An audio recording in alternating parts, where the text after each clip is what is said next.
بسم اللہ الرحمن الرحیم۔ السلام علیکم ورحمۃ اللہ وبرکاتہ۔ حضرت جابر بن عبداللہ رضی اللہ عنہ کا بیان ہے کہ رسول اللہ صلی اللہ علیہ وسلم ہمیں تمام کاموں میں استخارہ کرنے کی ایسے ہی تعلیم دیتے جیسے قرآن کریم کی کسی سورت کی تعلیم دیتے۔ آپ فرماتے، جب تم میں سے کوئی شخص کوئی کام کرنا چاہے تو فرض کے علاوہ 2 رکعت نماز پڑھے، پھر یہ دعا کرے: اے اللہ، بے شک میں تجھ سے تیرے علم کے ساتھ بلائی طلب کرتا ہوں اور تجھ سے تیری قدرت کے ساتھ طاقت طلب کرتا ہوں، اور میں تجھ سے تیرے فضل عظیم کا سوال کرتا ہوں، کیونکہ تو قدرت رکھتا ہے اور میں قدرت نہیں رکھتا،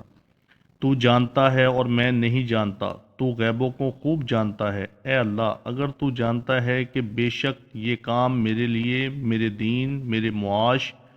میرے انجام کار کے لحاظ سے بہتر ہے، تو اس کا میرے حق میں فیصلہ کر دے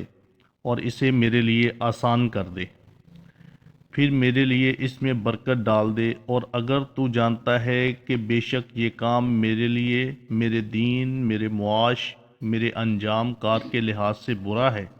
تو اسے مجھ سے دور کر دے اور مجھے اس سے دور کر دے، اور میرے لیے بلائی کا فیصلہ کر دے، اور جہاں بھی وہ ہو پھر مجھے اس پر راضی کر دے۔